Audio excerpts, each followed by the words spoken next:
All right. What's up, everybody? So, look, let's get right into it, man, because, tomorrow we got Gervonta Tank Davis versus Roach, Lamar Roach. Should be a decent fight. You guys know, I haven't made my pick yet. I haven't gave you guys my pick. I haven't even talked too much about this fight. But, of course, I'm rocking with Tank Davis, bro. If you guys don't know by now, I'm on record saying it, bro. I don't think there's nobody at 135 that's fucking with Tank, bro. I know the talk of the town for a minute was Shakur, right? A lot of people were saying, "Oh, Shakur is gonna get him," and this and that. I was telling y'all since back then, and I'm still telling y'all the same thing, bro. Shakur ain't it, man. Shakur is not gonna be the one to do it, and it kind of seems like everybody's catching on now that Shakur, he lasted what 9 rounds with Padley, and then he came out with the fragile hands, you know what I'm saying? Shakur's got some serious hand problems and shit, right? So it seems like now people are kind of catching on and seeing that Shakur's not gonna be the one to do it, bro. So as far as this fight, Roach is coming up from 130. Roach ain't gonna do it, bro. Roach is probably gonna get knocked out. I want to say maybe 7th or 8th round.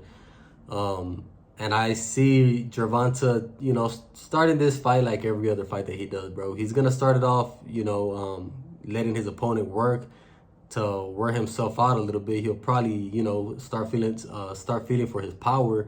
And if he feels like he don't got that much power, bro, he'll probably go to work early and get him out of there earlier, So, yeah, Gervonta gets a lot of hate, bro. Gervonta gets a lot of hate because I kind of think that I know where it comes from and shit.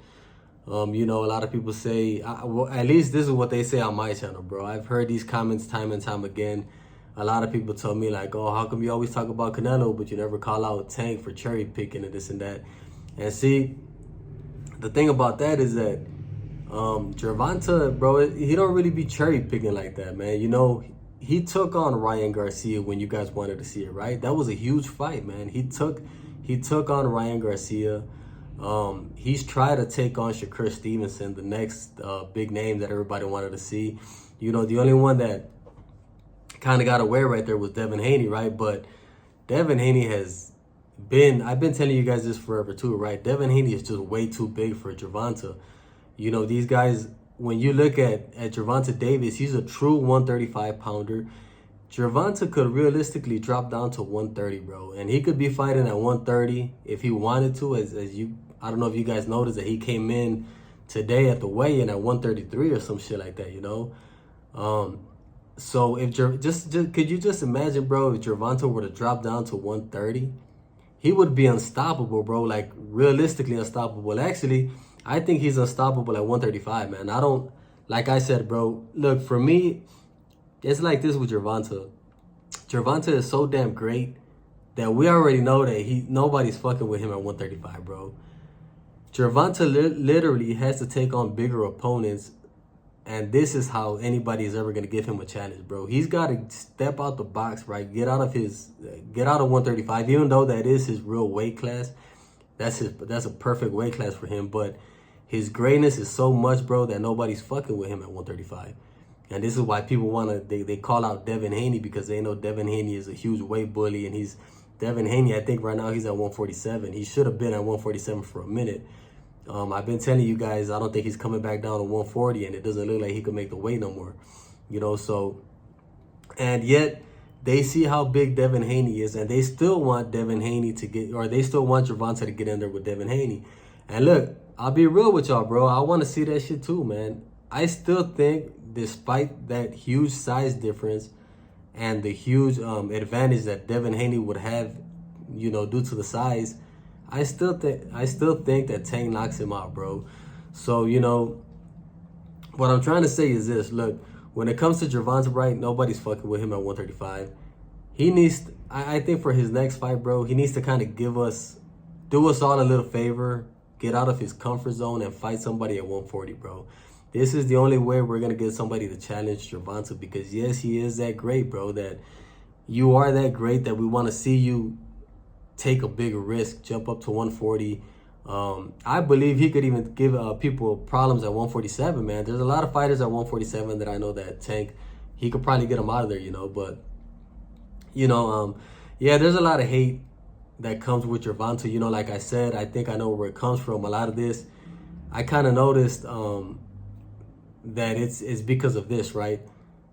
It seems like there's a lot of like Canelo groupies that they don't fuck with Tank, bro. Because like I said, I get it on my channel all the time. The Canelo groupies are always like, "Oh, you're always talking about Canelo, you never talk about Tank," and they seem to hate on Tank, right? And I think it's because, you know, Canelo is the so-called face of boxing, right?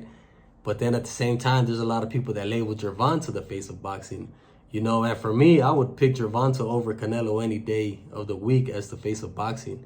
You know, and I think this is where the hate comes from, right? And this is why there's so many people that they don't like Gervonta, because he's challenging, you know, for that title as of the face of boxing with Canelo, you know. So that's where a lot of his hate comes from, and that's why a lot of people are out here calling him, you know, oh, he's cherry picking. But it's funny to me, bro, is that these people that call him, like on my channel, for example, right, when they say like, oh, you call out Canelo for this shit, how come you don't ever talk about Tank? But see, when you guys make comments like that, bro, you guys fail to realize that you guys are agreeing with me, right? You guys are saying, okay, yeah, you call out Canelo for cherry picking, but call out Tank now.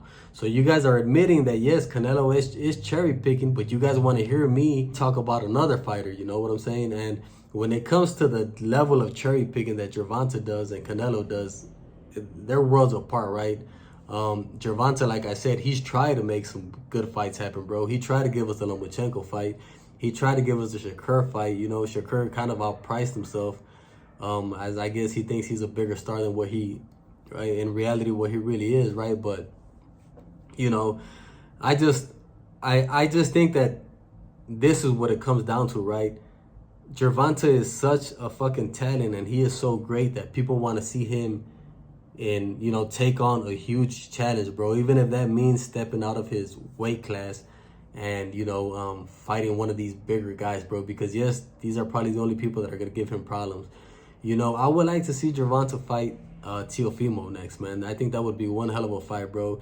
Even though yes, Teofimo was too big for Tank also, but I would still want to see it, bro. I still think that Tank and Teo would be a great fight, you know. But but the fucked up thing about that now is that I heard Gervonta say something like he doesn't want to fight Teo because he doesn't want to give him a payday. You know what I'm saying?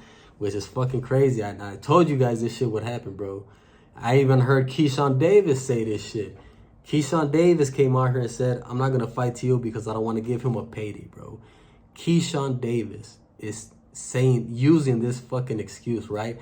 And who came up with this excuse, bro? The Diva. El Diva. Canelo Alvarez, bro. And this is what I told y'all. You guys protect this motherfucker, right? But this bullshit that he does, it trickles down, and these people are looking up to him because he's the so-called face of boxing. And when in the history of boxing have you ever heard a fucking fighter say, oh, I don't want to fight that guy because I don't want to give him a payday. He's talking shit. He's mean to me. You know, I don't want to fight him, you know, because I'm going to give him a payday. You know, back in the day, bro, it was like, motherfucker, you talking shit, I'm going to get in the ring and whoop your ass. Wasn't nobody worried about no fucking money, right? Watching other people's pockets and shit. And the funny thing about that, right, is like, bro, these guys are making money regardless, bro. Who gives a fuck about your payday that you're going to give him, right? These guys are getting money. They're millionaires, man. They ain't worried about no... These guys really ain't worried about a fucking payday like that, bro. Like I said, they're making money regardless, man. So that fucking, I don't want to fight you because I'm going to give you a payday. That's one of the lamest excuses I've ever heard, right? And this shit trickled down and it started from the Diva, bro.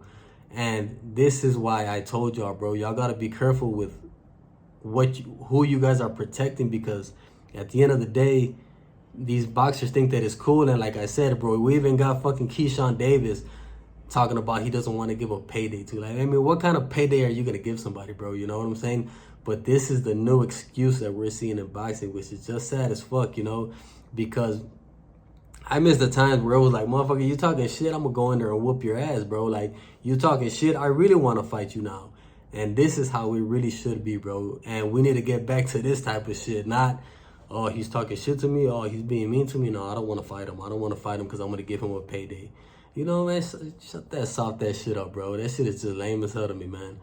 But, you know, so Yeah, as far as Gervonta and Tio goes, Gervonta came up with that fucking excuse too, that he doesn't want to fight him because he don't want to give him a payday, bro. So who knows what's gonna happen, man? I don't know what Tank's future fights are gonna be, but I think he does need to step it up and get out of his comfort zone and take a risk to really show his greatness, because we already know how great he is, right? At 135, nobody's fucking with him, bro. But the only way somebody's gonna give him a little bit of problems or something is coming from a different weight class. So yeah, with this fight, of course, Tank is gonna win this shit all day, bro. Hands down. I'm calling like 7th or 8th round. I don't even think I gotta give y'all a strategy, because Tank uses the same strategy over and over again, and I've already explained it in my past videos. But yeah, that's pretty much it, man. Let me know what you guys think about all this shit, bro. Go ahead and leave me a comment. Make sure to subscribe to the channel, and I'll be on to the next one, man. I'm out.